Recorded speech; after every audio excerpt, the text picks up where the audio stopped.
next Wednesday at 8 p.m. Eastern Standard Time.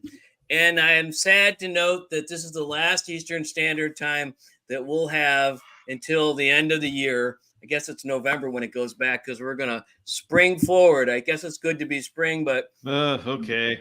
All right. It's 5 p.m. on the West Coast, and we are live. And yes, Bill, I'm going to be complaining about daylight savings time starting next week. We got to do another 6 months of this? Pardon me? We got to do another 6 months of you complaining? It's more than 6 months now. It's like 8 or 9 months. It's crazy. Anyways, welcome to Adventures. I'm your guide, Sean McZoo, and this is the Reptile Show Reporter. As usual, Bill Strand, the headmaster of the Chameleon Academy, is my co-host. Tonight, we have Jackie Rice from Silkie Endeavors and Exotics. Time to put on the video. We'll dance to this as we go from there.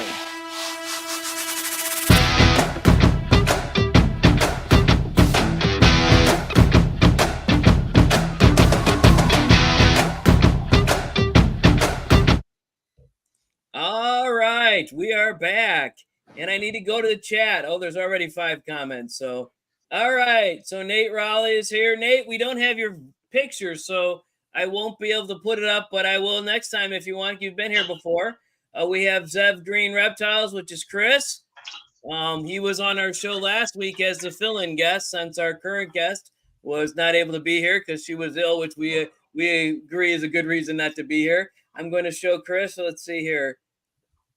Chris, where are you at? Let's see, one of those. All right, there we go. There's Chris. Quickly, we're going to go back to the chat. And Mikey Ben, he's one of our special people that we won't talk about the Illuminatis or anything like that because they don't exist and we don't know about them. So let's see, where's Mikey here? Mikey Ben, there he is. All right, the cool lizard there. And let's go back to the chat. Two Turtle Tom, one of our frequent co-hosts and good buddy from the Cleveland area. All right, where are you? I think you're with your daughter here. This is Two Turtle Tom with his daughter Paige there. Thanks for joining. Let's see who else is here. Anna Ballistic. We didn't get any pictures from her, so we're going to use a picture that I stole from her Instagram. That's Anna. All right. And let's go back to the comments. CNC Tortoise. Who is this again, Bill? That's Mike Chan. Okay. All right. But we don't have a picture. Mike, right? we need a picture of you. All right. We don't have a picture. It's less time. So, Anna, Mikey Ben. All right. So we're done with those people. Let's get this off the thing. And let's get back to the script that I always write because I don't remember what to say sometimes. Bill, any announcements that you have this week? Only that I am hanging on, surviving, and doing just fine. Okay. Jackie, I had started a daily vlog, and so I post to YouTube every morning at 5 a.m. Okay. And so this is just a keeping track of how long I survived this, and I'm having fun. All right, but you've done 10 years of podcasts, so Bill, and lives for a long time, so it's not unusual. Oh yeah, so I didn't go into it without training, but it's still a marathon, a super marathon. All right, I hear you. Okay, I mean, so the Michael water or something, or the African dormice, they're still at 8, but 3 of them are babies and 3 of them are now weaned, so we've got 8 of them. I got these at the Taylor's. My wife got these at the Taylor show a couple months ago, and they're expanding exponentially. So, but at some point they'll be available. I won't talk about that. Podcast 17 is live featuring Erica from Serene Green Tropicals. I met her at the Medina show, and it's on Spotify, Apple, Audible, all your podcast plays on YouTube.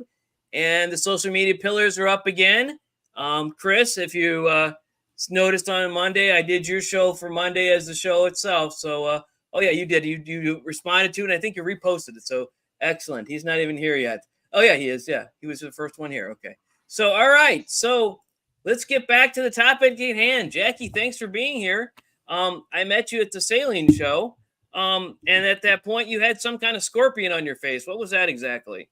Those are the whip spiders, whip scorpions, tailless. Okay. I have a whole row of them over here.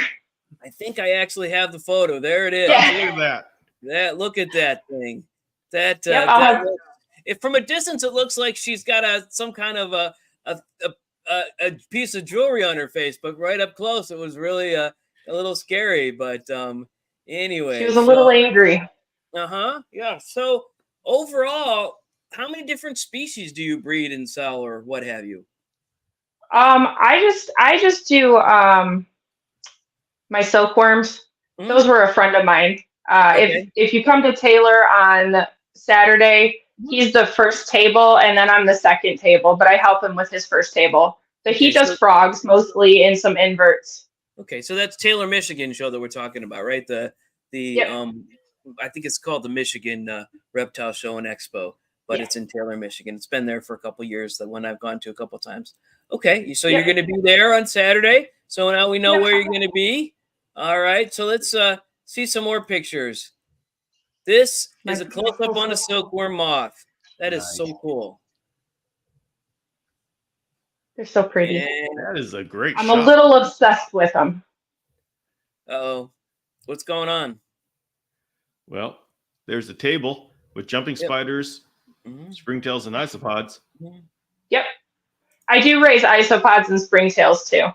Okay. I do like to make jumping spider enclosures, but I'm moving towards, so like this Saturday, I got a bunch of little little acrylic containers, and then I added drainage, some soil and stuff so people can build it themselves. So I packaged it all up so they can do it on their own if they want.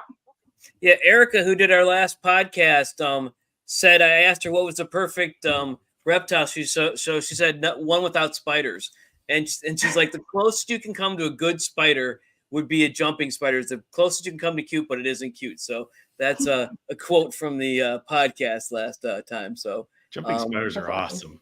yeah, I do too. But and I was at the Fremont BRM show, and some guy was showing me the jumping spiders and just jumped away and he let it go.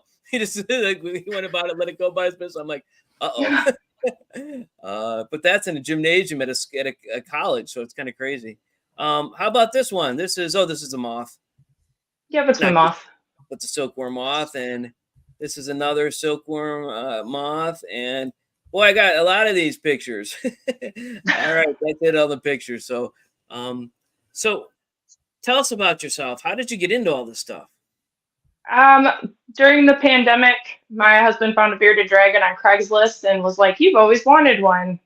Thought about it, went and picked her up. She was a lot of work. She had metabolic bone disease, gout, liver and kidney issues. And with the gout, I was struggling keeping the calcium and all those like higher nutritious feeder insects. I found that silkworms were best for not inflaming her gout. Mm-hmm. So I started raising silkworms because they're so incredibly hard to find all the time, and they are expensive feeder. They're incredible as well. I raised them at one point with my kids because it was cool to have them, and we did that. And the problem was then I had to keep silkworms, and I couldn't. Even when I was getting silkworms just for my chameleons, my daughter, my middle kid, rescued a couple of them and insisted that I keep them till they go to moths and what have you. But anyways, I do keep some for moths, and then I have a bunch of feeders. Mm-hmm. Okay, so you don't get eggs; you just get your own eggs. You do your own things. No, I raise them all. I do my own eggs and everything, which is why my prices are pretty cheap because I just do it all myself. Great, that's awesome. All right, so less I have to spend. That's great. James Cross is here. Hello, James. He's one of the DIY chameleon guys, but a video I was talking about earlier. And who else? Chameleon Academy. What the heck is Bill doing? He's actually here and in the chat as well. All right, Bill, why don't you ask some questions while I look at the chat here? This is my silkworm cocoon. There you go. Yeah. I have no idea. What do I do with this? Just let it be. Just let it be. All right. Yeah. It's in like 10 days. Did he just spin or is he still spinning? He is done. Appears to be done spinning. Oh, okay. And so, about 10 days from when he was done. All right. Looking forward to that. The chameleons like eating them too. Oh, yes. I bet. The moths. Don't tell people like the chameleons love the moths. They love the bugs. I think they'd even eat the cocoons, but we got to keep them from doing that because it gets stuck in their system. So I don't know. My chameleon won't eat them, but when I had a panther chameleon, he ate it. My Jackson, he'll eat the worms, but he's a little silly. Wow. Bill's favorite chameleon is the Jackson, I think. At least his most. What would you call it, Bill? That's the easiest one for me to say when people ask me. I mean, it's like I got 5 different favorites and 10 different sub favorites. But well, yeah, Jackie. Well, okay, maybe you can answer this question. So I love jumping spiders, and I'm just starting to look into them. What would be species-wise? What are generally the ones to choose from? Regal, you can't go wrong with a regal jumping spider. I think some of the other ones, my friend Ashley from Hen's House of Spooters, I may be saying her last name wrong, so I apologize, Ashley.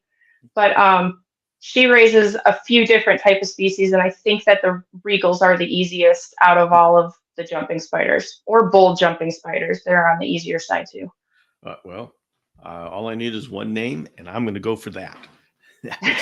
Will you have them at Taylor, or just a container? Yeah, no. Mike will have some regal jumping spiders, and Ashley has tons of regal jumping spiders. Okay, and will they be at Taylor? Or? Yes. Okay, but you make those containers, or you're going to make those I containers? Do. Okay. Yep, they're already made, packaged up, and ready to go. I got them downstairs. I've been busy this week. What do you feed these spiders? Oh, jumping spiders. You can feed them anything. Crickets, you name it. I like to feed them silkworms. They love the silkworms.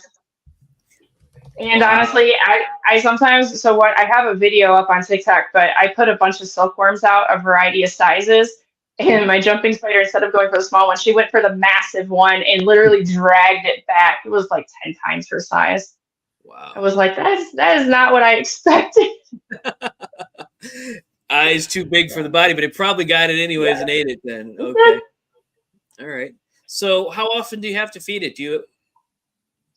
I always go by the abdomen, and if the abdomen is the same size as the carapace, where the eyes are, the fangs, all that, I will sometimes offer a very tiny snack, or I wait another week and then I feed. Okay, but so generally I go by the abdomen. Yep. So when the abdomen is bigger than the carapace, where the eyes are on top, that's the carapace. I always say it funky.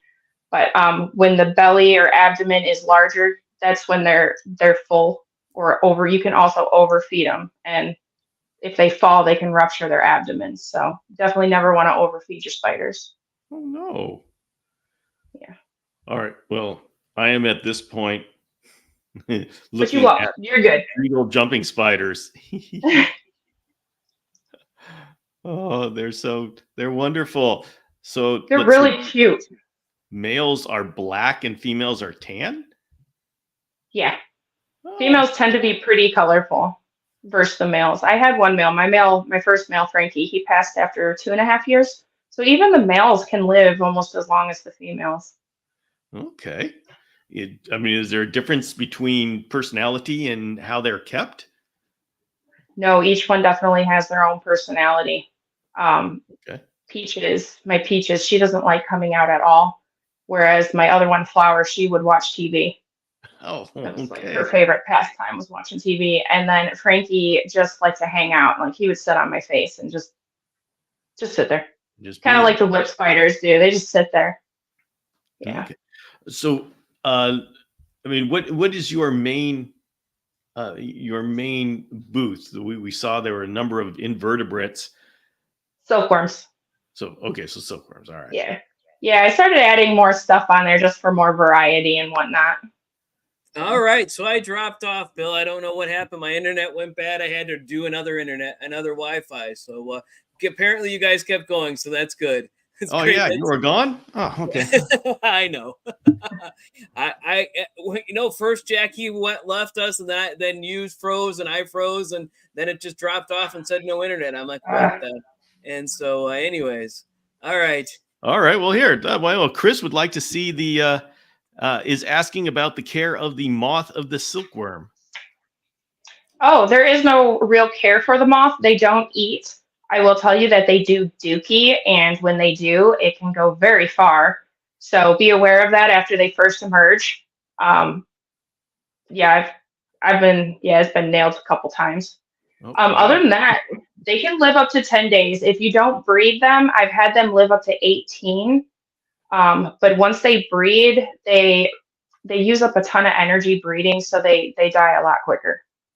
Okay. And this is a moth that doesn't does it eat or drink during that time? Nope, Okay. does nothing. No, it basically sits there. I keep mine on paper plates, or I lay out wax paper on my little table in my reptile room, and they just kind of hang out.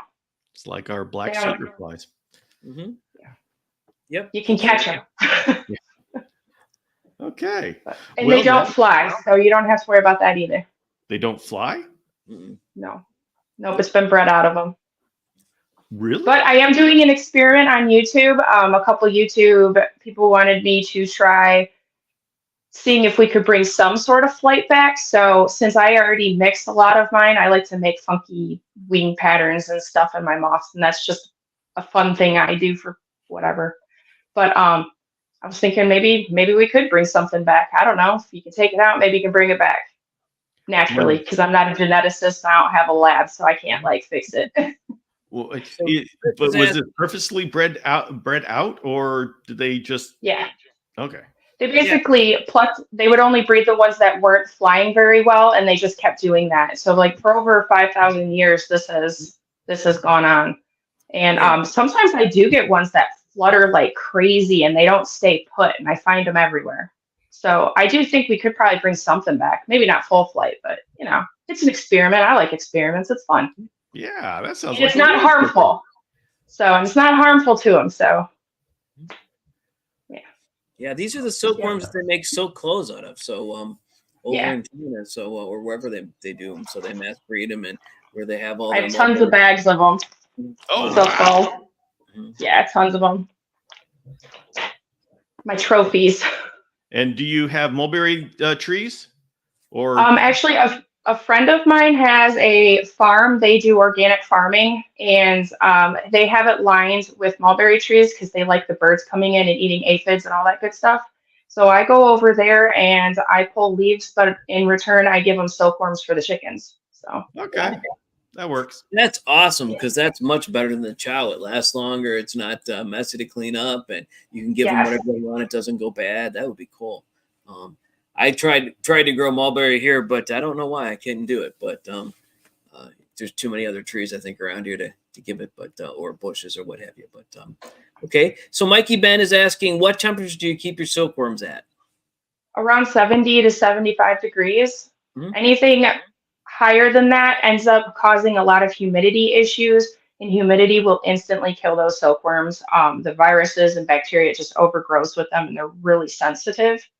But 70 to 75 is normally really good. If you do notice any moisture buildup, you know, the calcium that we sprinkle on our insects for our reptiles, just sprinkle that over the silkworms on their chow, on their mulberry leaves. It won't harm them at all, but it will absorb the moisture. You can also use lime if you have lime.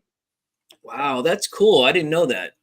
We'll have to tell some of our friends who grow silkworms that as well. So we have a friend in Alabama who grows them from time to time. But Oh, cool. I always like connecting with other people to see how they do it. I'm like, do you sit there for hours too with tweezers and pick them? Mhm. They're like, we do. And I'm like, yes. More people are She gets goofy in like me. I love it. from one of the two producing groups, gets in thousands of eggs and hatches them that way. But I don't know if that's what she's still doing or what have you. But anyways, That's cool. That's a lot. yes, a lot. All right, let's see. Two Turtle Tom. All right, so Two Turtle Tom is also an arborist, so we're gonna let him get this comment in. My yard is definitely too shady for mulberries. It's fast growing tree and it likes to have sun in open areas. I have a couple spots in the yard that you didn't see apparently when it was because there's a really sunny spot in the front of the yard, but I didn't try to plant anything in the middle of the grass, so that was probably why. All right, that's we appreciate your expertise there, Tom. All right. Back to those jumping spiders. Do you water them, or how do you keep them fluids, or keep them? Mist them daily.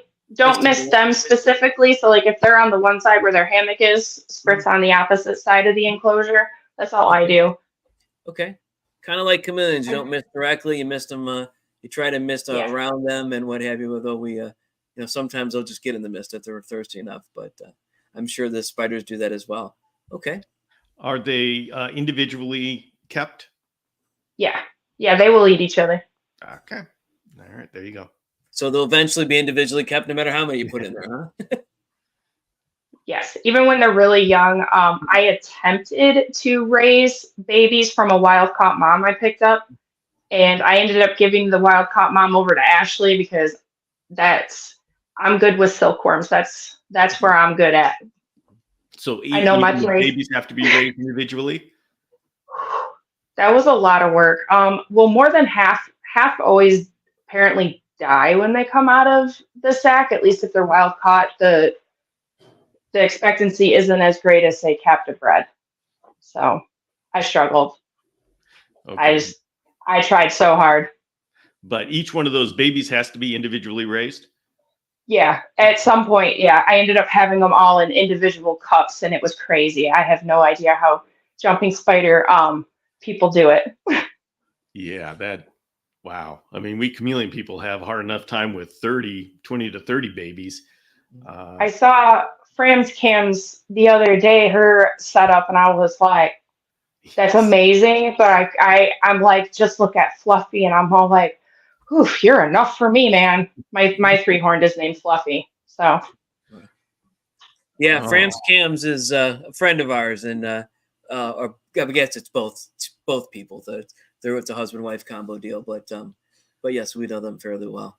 All right. So Two Turtle Tom is also telling me that mulberry is a weed tree. Often just let them grow rather than planting one. So I'm going to have to find somewhere where there's mulberries. Of course, you got to rub it in. I tried so hard to get a mulberry tree to grow in my front yard, and just nothing. It would not take.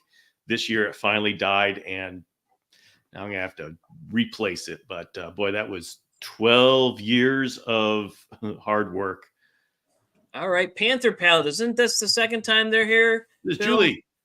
Yes. Okay. So we're going to have to get a picture of Julie. We don't have one of her either. So, all right. What is the question? Let's see. Petri dishes with eggs. When my moth laid, they seemed small, and now I think they shrunk and dried up. Any advice? Do you happen to have like a microscope or a super macro lens that you can kind of really get a good look at the egg? Because if it looks like black and splotchy inside the egg, then yeah, they're no good anymore. That's about the only way I can tell you if the egg is good. Sometimes you can tell too if the egg is completely sunk in the center, then it's probably bad. Okay. Now, will they lay eggs if they're non-fertilized? If they don't mate? Yes. Yes. Okay, they will, and then they stay a white color. They won't turn color. So when they do lay their eggs and they're fertilized, they turn. They go through like a stage through the next 7 days. They kind of like turn into this tannish color to a pinky color to a light gray to a dark gray. And when they hit that dark gray stage, you put them in the refrigerator, and you have to give them a diapause for about 3 months, and then you can start pulling your eggs out and use them. And they're only good for about 2 years after that. So. Okay. We got an answer to your problem, Bill. Two Turtle Tom, he is the curator of all living things at the Hold'em Arboretum and the downtown. I don't remember the name of the place that's downtown. It's another Cleveland landmark where there's a bunch of plants. So Two Turtle Tom. I don't think it's a species. We tried alba. We have alba growing up and down all over the place here. And I don't know why mine just wouldn't take. It must have, I think it had a disease or something. For whatever reason, it died. And I look at my neighbors. I mean, we've got 2 on this street, 3 on the next street. I look at them with jealousy, envy, and weeping and gnashing my teeth whenever I take my dogs out for a walk. He said interesting. I have one randomly growing in my fence right now, and I'm refusing to let anybody touch it because it's in between mine and the neighbors. And I was like, don't touch it. Everybody's like, all right. I was like, You'll have I to be I nice just to randomly your got one. neighbors, Bill. Get some What? leaves from there. You'll have to be nice to one of your neighbors and get some leaves from them. I know that's different. Yeah, we'll see how that That might works. be tough. I know. This is California. We don't talk to our neighbors. Ohio is a little different. I think Michigan is also different. We talk to our neighbors, but anyways, okay. We didn't in Garden City, but in Canton we do. It's kind of no Garden City. I had one neighbor that I talked to on a daily basis. Okay, that's good. Here, I moved into a good spot. I'm happy here. Nobody's allowed to move. Well, how did you get into selling silkworms? Oh, so the first time I did silkworms, I didn't realize that those little tiny eggs got so big in a month. And I got 500, because I didn't know what I was doing. And there's really not that many tutorials out there like to help you raise silkworms. So I was pretty on my own. And so I did find a group, thankfully. I had one guy help me through it. He's not into silkworms anymore, but that's beside the point. Anyway, in fact, my first show was at Fremont, but I had so many worms I had no idea what to do with. And all I did was post on Facebook, like, what can I do with all these worms? And someone was like, go to a reptile expo. And I was like, how do I do that? And then from there on, I found a reptile expo, packaged them up, and started selling off the rest so I could at least pay for chow during the winter. So this year I want to try, you blanch the leaves and then you freeze them. I want to try that method and see how that would work out for the winter. Because if I could not have to buy chow, that would be fabulous. So yeah, well, I get small silkworms sent to me every week, and but I found I give them chow, and boy, they get big, and I really like that. So this is fun. I don't know if how expensive it would be for me to try to raise them and keep bringing in chow, but I'm probably going to do it at least for the fun of it. It's not bad because I make more than enough when I go to the expos, if that helps. I always hate saying how much money I make, but like if you buy 10 pounds of chow for $130 and say you take, like for me, I've been doing 30 small silkworms for $10 on chow because I raise all my own, so I don't have to go out and pay for eggs and all this other stuff. So I could reduce my cost quite a bit. At least for everybody else too. It's a lot of silkworms though. But what temperature environmental conditions and I keep mine next to my arid guys so that way they stay drier. Okay. I just keep mine at room temperature. It's about 72 in the reptile room, I would say. Fluctuating about 72. That's all I do. I do keep lids on stuff too, so my chow doesn't dry out, but I have tons of ventilation holes. So, because again, you don't want the condensation building up, especially from that chow. All right, I'm going to be trying it. We're going to see how this works. I say do it. All right. I got to start getting better about making how-to videos. I get very weird behind the camera. So. Believe me, I know. Doing great here, so I don't know why. All right. I can just flow with the questions, but if I'm just talking to my camera to make a video, I just don't really biff on everything. I'm like, oh, I should have said this after I posted it. Well, then what you do is you just record yourself and record it over and over again until you get it right. Or you practice and time goes on. So, or you just say, "Hey, Bill, I'd like to do an hour interview, and I'll make you a deal. You ask me all the questions about how to take care of a silkworm, so you can do it, and then give me the video, and we'll call it even." And there we go. That'll work. All right. So Eliza Ann is finally here. She's late, so we won't show her picture. I don't know. Oh man, that's harsh. I know. Then maybe I should just show her picture with you. That would be kind of what is that? Wait a minute. You're calling that a punishment? Yes. It's punishing the rest of our viewers. They have to see two of you on the screen at the same time. Oh, come on. There you go. All right. So what else do you have around there, Jackie, in your house, or if you don't mind me asking? Reptile. Sure, I have one bearded dragon. She's missing back legs. Nice. I have a leopard gecko. I have a corn snake, the Jackson's chameleon, 3 red-eye tree frogs, bunch of isopods, springtails, 13 tarantulas, and then 4 whip spiders, 3 vinegaroons. Wow. Oops. That's a lot. Whip spider and vinegaroon. Yeah, the Amla biggies and Euro pidgeys. Whip spider. I thought. Okay, I'm Here, I'll looking grab them one. up right now. All right. Yes. While we're waiting, we'll go with Two Turtle Tom's fun fact.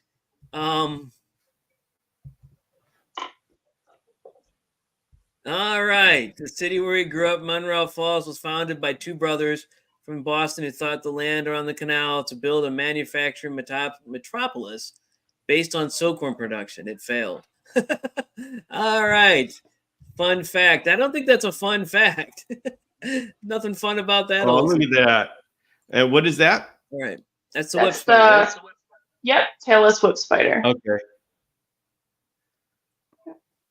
And people, is that, why do people keep tailless whip spiders? What do they enjoy? All right. For me personally, their face, like if you get them under the macro lens, they have little pinchers like this for fangs. They remind me of the Predator from, Predator. Like Arnold Schwarzenegger Predator, he takes off his helmet and he's like, "Arr!" with his little teeth. And I was like, oh, he looks like the Predator. And I love that movie. I was a Predator fan. Long live the Predator. Good enough. Good enough. All right. Well, let Tom ask another question. Are the whip spiders an African species? Do you know? Not all. These ones are Central America, okay, Mexico. You'll find some of these in Texas. He's done asking questions and he got one wrong. Come on. We tease Tom because we like him. But all right. So Elijah's telling us that she may not be around because work is so busy.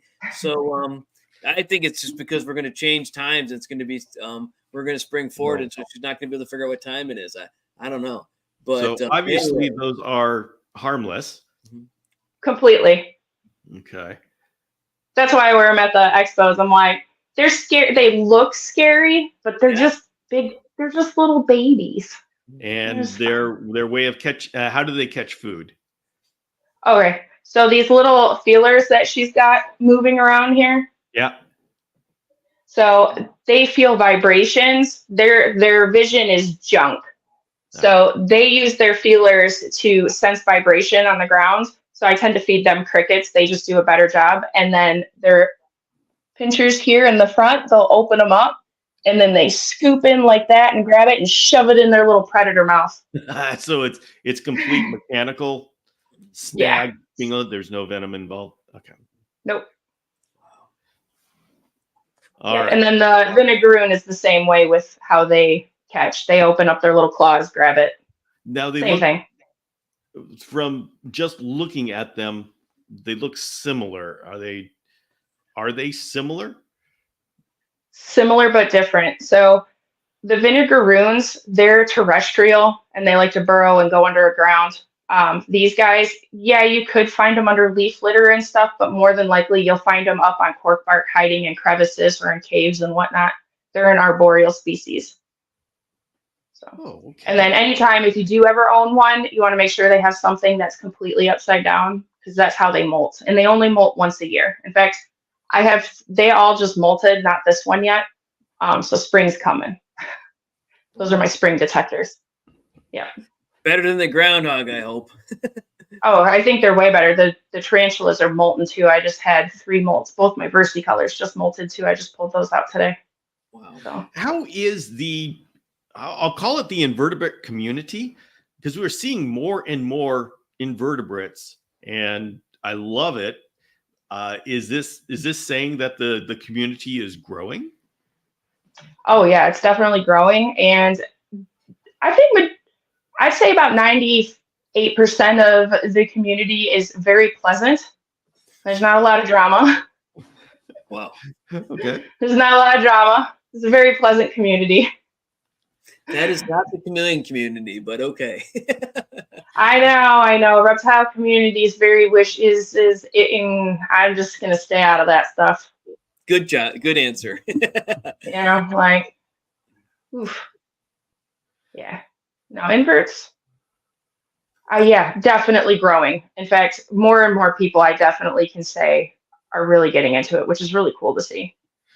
Yeah, So I've is the seen. reason why you're not breeding those types of creatures? I have yet to find a male. I have only females, and I seem to only find females at the expos. But I keep trying to find males in hopes that I could breed them.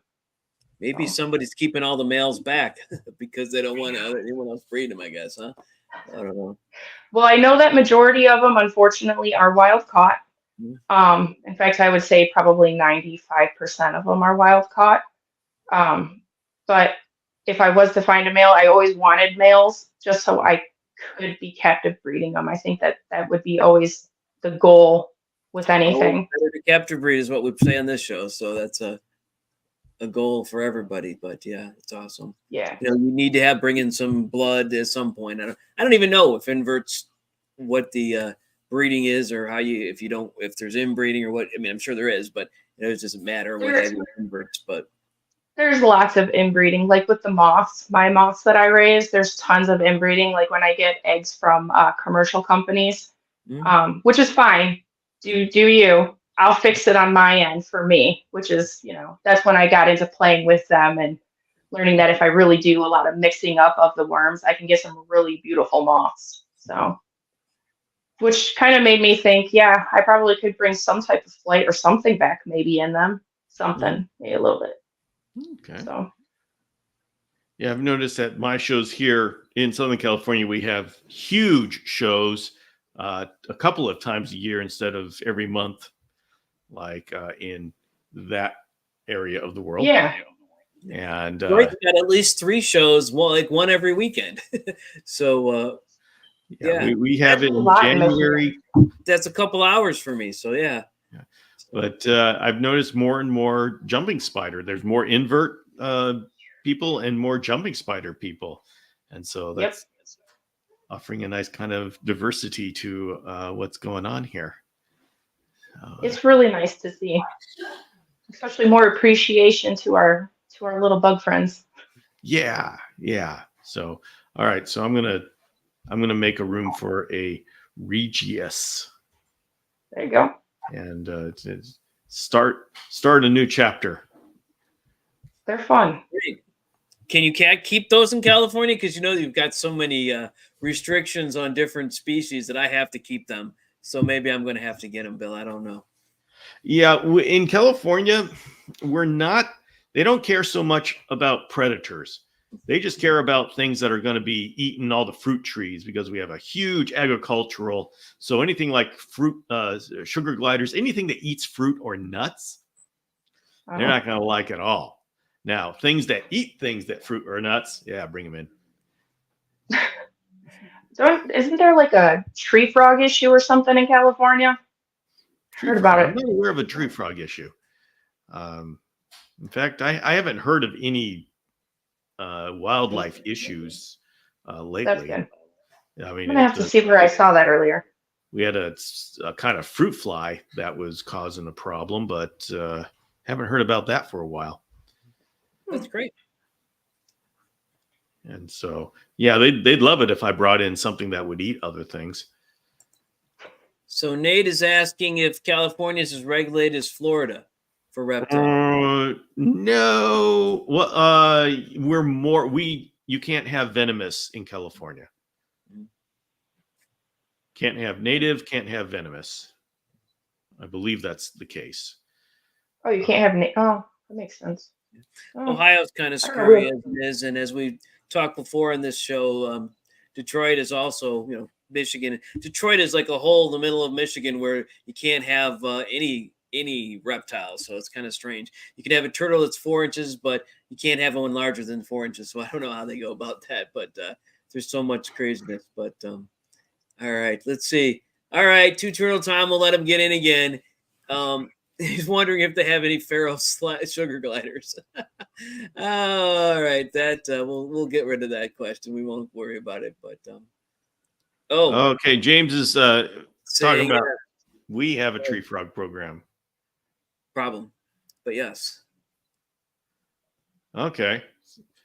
Now, James, do you know that there's a problem statewide or just in your area?